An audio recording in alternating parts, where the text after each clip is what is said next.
everyone, and welcome back to another episode of Campfire Chats. I'm Luke, and as always, I'm joined by my good friend and co-host, Alfie. What up, yo?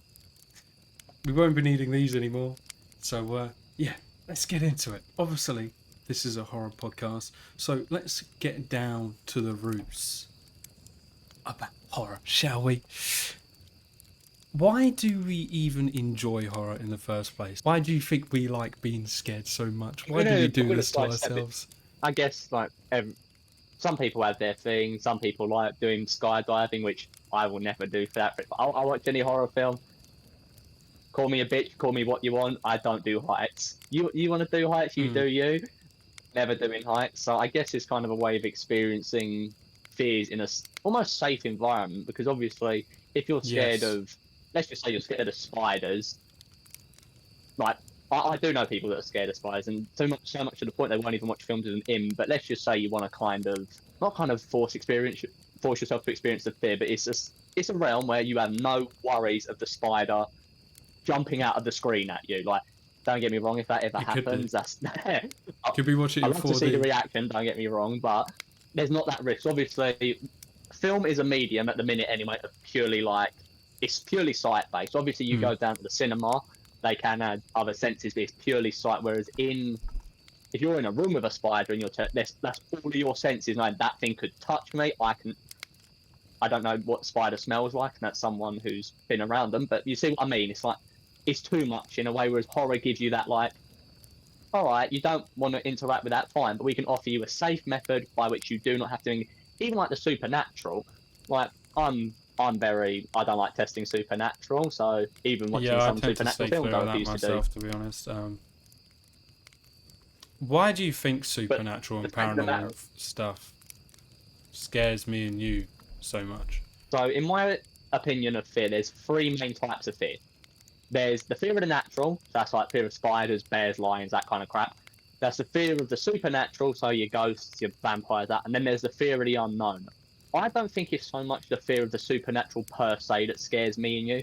I think it, in my opinion anyway, it's more the uncertainty of, is it real? And if it is real, why would I want to interact with it? Like I've said to you, in fact, there are certain things I will not do. It might be a load of rubbish. It might not be. I am not taking that chance, because here's the thing: a lot of people be like, "Oh, blah blah blah," but it can't be that bad because you don't hear anything about it. Well, what if just no one's ever lived to tell the tale? Like, again, I'm not taking that chance. You want to go ahead, your funeral, not me. I'm good. In the words of Sid the Sloth, no thanks. I choose life. I think as well, there's a lot of things that you just don't know what they're capable of if they are real. They obviously have powers beyond our capabilities, our own capabilities. So if you do come across, I don't know, an angry ghost, a spirit, a demon, whatever it is, you're pretty helpless in that. And I think that's as well the thing. What gets you me, can't because prepare. you can't. You can have garlic, you can have salt, whatever you want. I feel like at the end of the day, none of that's going to do anything. Yeah, but again, that's providing what we're told through films is, because let's be real. Exactly. If let's just say me and you out walking in a forest, and there's an 8-foot behemoth of a werewolf there, I don't carry silver. Neither do you. Well, I don't think you do. No. We're screwed. And we don't know what that thing's capable. Like, we've just basically been confirmed that the supernatural is real without shadow. It's like, what do? We don't know what this thing can do. It definitely knows what we can do, and that is sod awful. Yeah. So it's not even so much it's just as you said, that thing could do anything to us. And if what we've been told, because think about it, most things supernatural are always portrayed in a power role. They're never like the thing that's getting hunted. They are the hunter. So we're going into this with, oh shit, that thing wants to kill us. And that's what, you don't know what it can do. You don't know how necessarily to beat it. And you're already going in with the prerequisite that it wants you either dead or it wants to eat you. That's enough for me. It's like, you know what? You live your life. I'm good. Like, I won't bother you. You don't bother me. Simple as. looking back then, let's go to our childhood. What were you scared of back then, and how has that changed over time? Is there still some things that have stuck? Looking back now, the fears I had when I was young, I just laugh about because like I used to, and apparently this is really common, but I used to have like a really weird fear of it just flooding out of nowhere. But I I don't know mean, what it was, but I lived at the top of a hill and I was paranoid it was gonna flood. yeah, yeah, I think it's pretty rational though. I definitely thought that as well. Because, again, it's that feeling of, well, you can't do anything. Actually, I'll tell you one fear that I think has been consistent with me is being in a room that I can't see in and not knowing if there's something in there with me or not. Even to this day, I'm very sense wise, I'm very aware because I can't not know what's around me. That's for a variety of reasons. A, I don't want to knock something and then it fall on me. I had that happen with a shower once; it weren't pleasant. But I also don't back on the supernatural. You always see it whenever there's like a film in like abject dark, and then some bastard spawns behind you. I Yeah, live in fear of that. that, I that, remember once I was. Oh, go on. I was going to say, that clip from that one film where it's this guy I know what you're on about. flickering the light switch, lights go off, Nah. shadow, lights go on, nothing, lights go off, shadow, lights. Yeah. I don't even. I mean, like when it's right behind you, you're looking around, you don't see it. I'm like, oh, you're fine. You turn around and it's square on you. It's like I I'm about remember 3 times they lighter now. showed us a film like that at school, and I remember I didn't watch that the whole way through. I just looked down the whole time. I was I was sitting here like, this. because I remember the first time they showed it a couple of times because it was like a student film, and so essentially this guy had a scar in his hand, right? It was a mark, and that mark essentially meant that a demon or whatever would come and haunt you, but he didn't know that. So he's just going about his day, and then again, I can't remember too much because I didn't watch a lot of it, but long story short, there was a scene where I think he was looking in the mirror and it was behind him, mouth all the way open, just dead stare, like, and I was just like, that shook me to the core. That image, and I still have a fear. If I have to wake up in the night, go in my bathroom, I just have that fear. If I look in the mirror, that something could be standing behind me in the middle of the night, and I think that's kind of from that film Yeah. alone. It's kind of It's given me a bit of trauma. I can't lie. it's so horrible because it's like a lot of people that don't know this will be like, "Oh, what are you talking about?" But let me tell you this now, especially if you're home alone and there's no lights on and you're looking out into that corridor, like there's probably not a demon out here, I feel like but there everyone might has. be. So, but Everyone's done that at some point in their life where, I know, say they're don't lie. downstairs. Say they're downstairs, they gotta switch off the lights, run up the stairs to your room. Like, I feel like everyone's done that at some point. If you live in a house where you've got multiple floors, but you might have some similar experience where you turn off the lights in the corridor and you run down. Like, everyone's done that, right? The demon can't catch me. I'm too fast. Exactly. Okay, we're going to take a look at one of your submissions now. We've had a scary story sent in from one of our viewers. If you have one of your own stories, please submit it in the Discord below. We have a channel dedicated for it. But anyway, let's have a look at this. So they say, when I was a little kid, my cousin's family moved into a new house somewhat near us. The property was surprisingly big and fenced off. The front yard had trees that towered over everything else around, and now that I think about it, the whole area looked very different from any of the nearby houses. The house itself was built in a strange way, almost like a small home was built a long time ago, and over time previous owners added more and more rooms to it. The backyard was pretty big too, with a shed and a large garage, big enough to be its own apartment. When they moved in, they checked out the garage and found a pentagram with some kind of animal skull in the centre. They didn't recognise what it was, but my aunt was very superstitious, so she got extremely paranoid about the whole property. For reference, the outside of the house looked like the Baker family's home, with overgrown vines and thick plants, which definitely didn't help her paranoia. But for the price, it was a very good deal.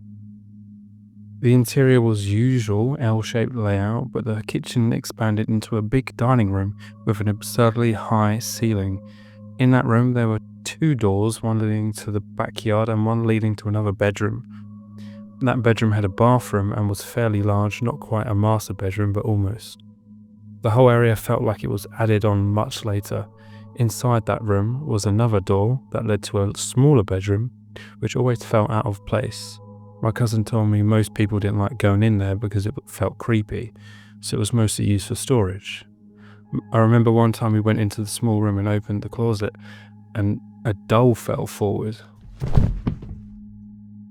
We all booked it out of there. The creepy feeling wasn't the end of it, though. One night, while my cousin's sister was sleeping, she heard her bedroom door open. She saw a small figure walk into her closet, which was a good distance away. Naturally, she thought it was my cousin and started scolding him, telling him to go back to bed. She started hearing rummaging in the closet and what sounded like whispering. She kept telling him to leave, but she began getting scared. Rightfully so, she ended up yelling at him to get out, and that's when my cousin, who had been asleep on the other bed, woke up confused as to why she was screaming. She told me it was maybe 5 minutes to work up the courage to turn the lights on right next to the closet, but it felt like an eternity. When she finally went to check, there was nobody inside. After that, everyone in the house started hearing strange noises in the garage, and the side door would be found open even though no one had been in there. My uncle eventually went in and pleaded with him whatever spirit was haunting them to leave the family alone. Ever since that day, my cousin kept getting injured so often, it felt like he was cursed. It started small things you could write off as accidents, but it got worse.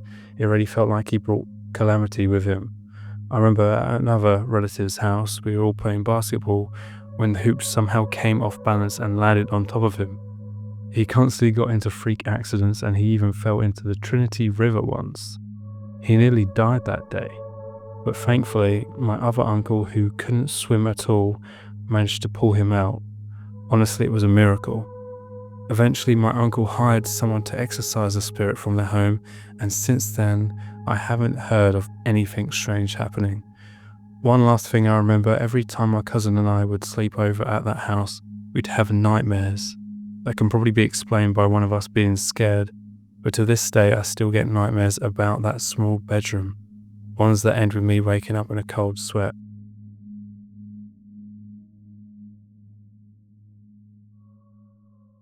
So this person, will keep them anonymous for the sake of the story, but they did say that the whole thing was true.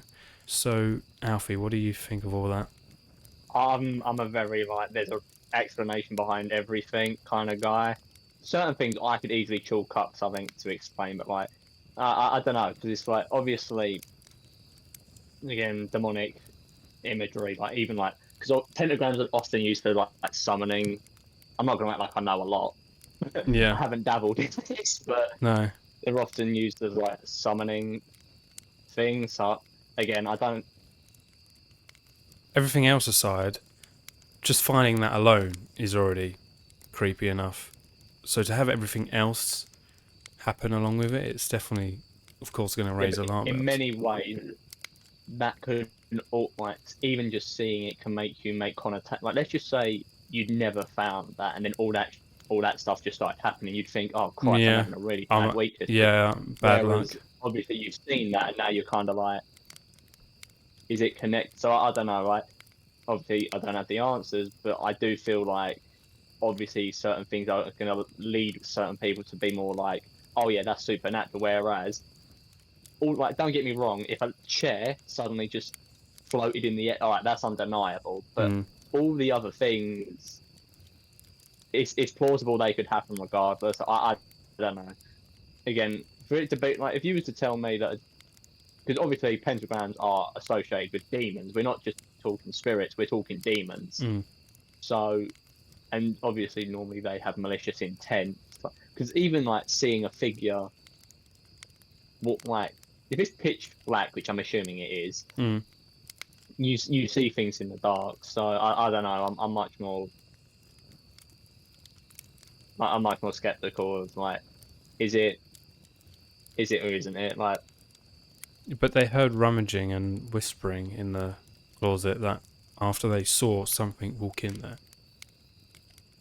yeah, but again, your mind does run away with you, especially at night, because not obviously nighttime is associated when all the ghoulies come out. So let's be real, you've just seen something, like you don't have a clue what it is.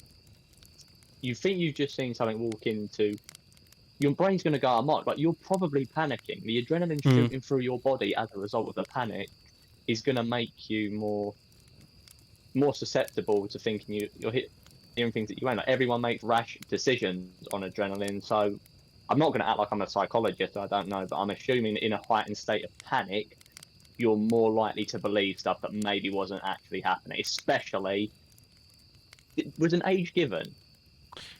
No, but I imagine that this was something that probably happened. Oh, when I was a little kid, my cousin's family moved into a Oh, new yes, house. even more so. It's kind of like obviously kids have their imagination can run wild with them. So I'd almost feel like it's a bit more feasible.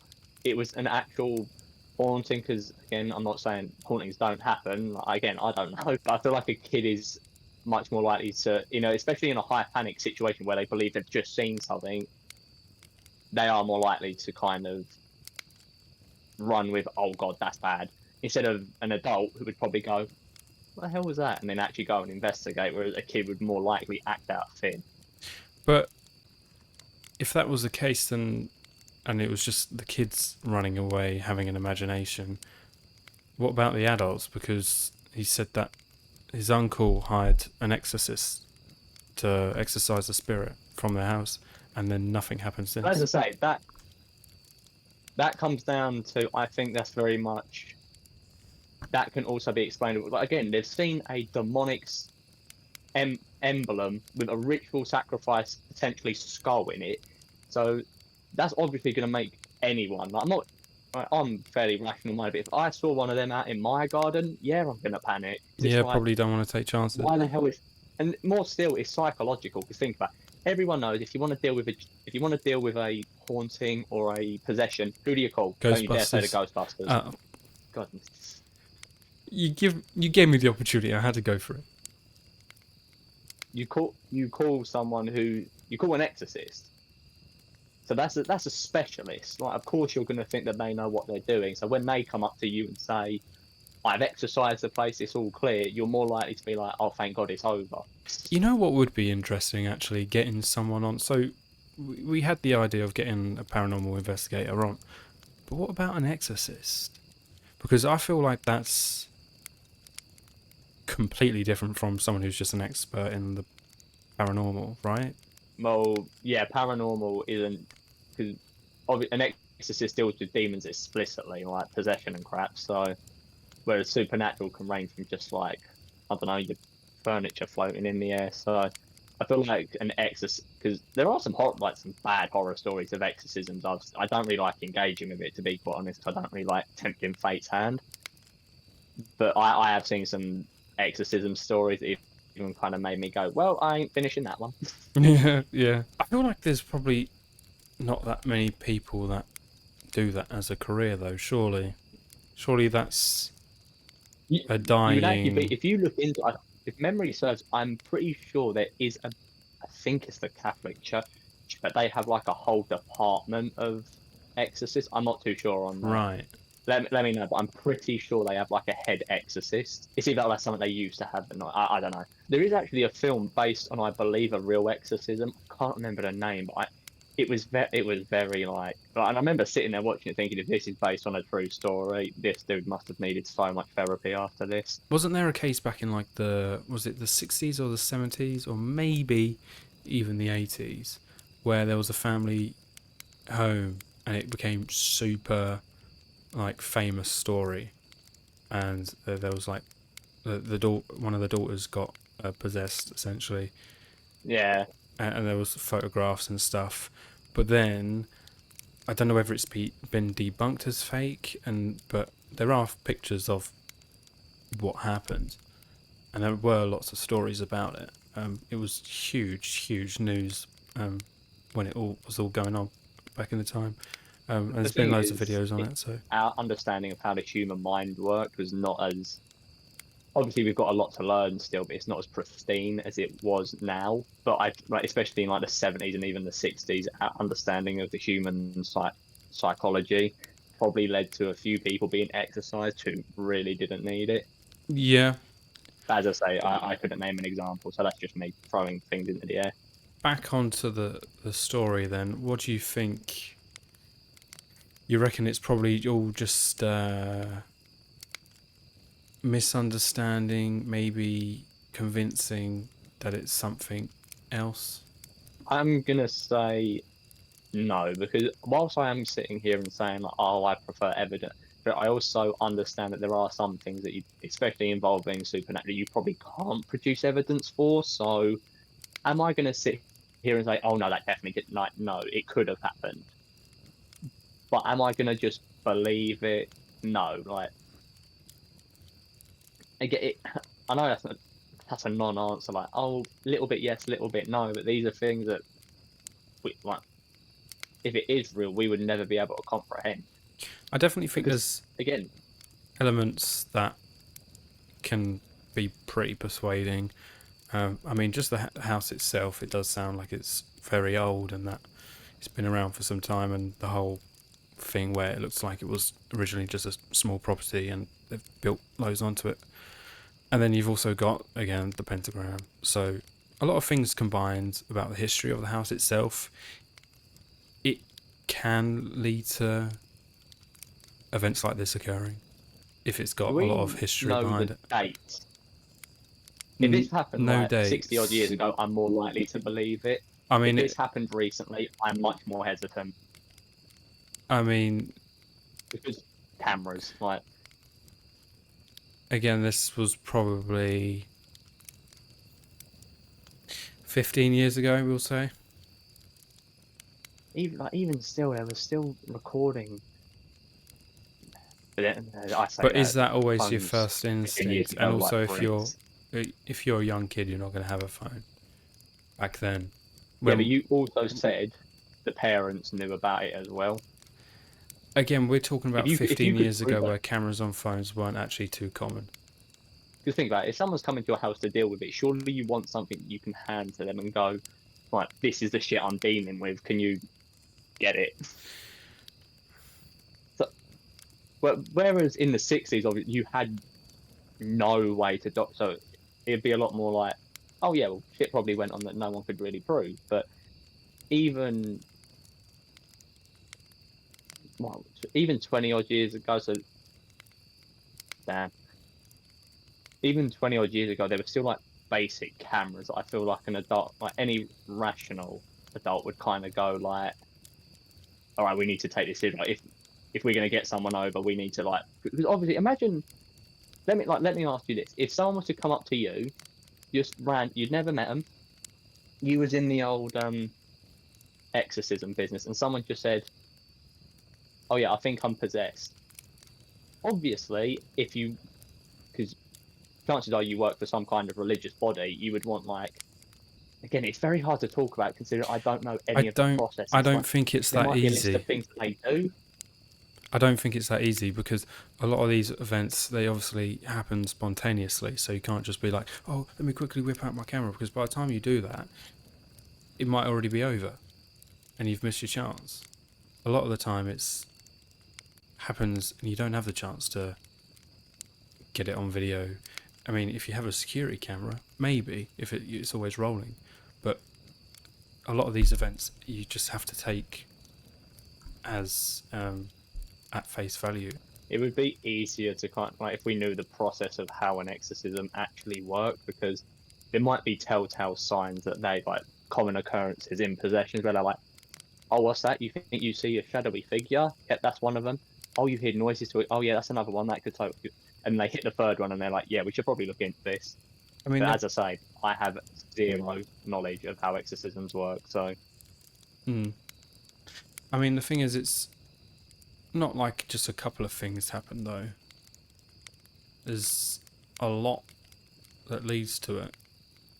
So we've got the history of the house, we've got the pentagram, we've got, first of all, the event with the doll, we've got the bad luck constantly, the nightmares, and then it all just stops. It was that big a threat. I don't think, because think a landlord has to sell this house. A landlord has to take them in and then explain, because he can't just not mention, oh yeah, by the way, this house is super hot. Like, I feel like if it was that big a threat, but you're trying to, like, yeah. Nah, but you're trying to sell a house. You wouldn't tell them that. But if there was that big a threat, why are they allowed to sell the property in the first place? Because they might not have Surely known then how that's a much of a risk to threat it health. was. And there's a pentagram in the back garden. Not one person at the agency would have gone, hang on a minute, that's probably quite bad. We can't necessarily say how long that was there for. That is true. That could have I just feel like showed up as you said, randomly. the house had a history. The house had a history. Like you even said, the people bought it knew the house had a history. So surely, Well, when I say like... history, they described it as looking very old and just generally creepy. So when you can view it like that, then yeah, you can say it's been around for quite some time. So there's history in that regard, in more of its age rather than events happening. Because any prior events, I don't think, were known before all this happened by the looks of it. All right, we'll go off of there have been no incidents prior like this. It's flown completely under the radar. Why all of a sudden was there the kick up then? Why all of a sudden if there was a creature, why all of a sudden did it decide, you know what? Now's the time. What? A lot of these things can't be explained. What kind of, I don't know, like to go under the radar for, well, you don't even know how long. It's not like you can ask the thing and be like, so how long have you been haunting this place for? I don't know. To like go from 0 to 1,000, I'm skeptical.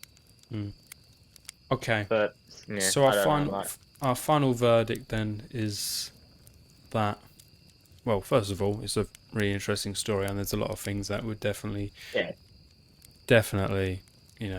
raise some eyebrows. But there's probably some form of explanation behind it. What would be interesting is if when we do get someone who's an expert in this sort of thing on, tell them some of these stories and get their opinion on it. See if they've got an explanation for it based on the information that we've given, and see if it matches up with what we thought. Yeah, because it's quite easy for us to sit here and talk about when neither me nor you have any knowledge of how the process is for dealing with it goes. So we can sit here and essentially say what we want, but we don't know none of that. We could be off by miles. So, but yeah, no, definitely a very interesting story, and thank you to the person that sent that in. Really do appreciate that. So that's going to be it for today's episode of Campfire Chats. Again, if you do have any of your own stories, please do submit that in the Discord server link in the description. We have a channel where you can submit your own stories or videos, unexplainable events, etc. Anything we can deep dive into. We'd love to hear from you. Please submit them, and we'll cover that in a future episode. Right, with that being all said and done then, we'll see you guys next time.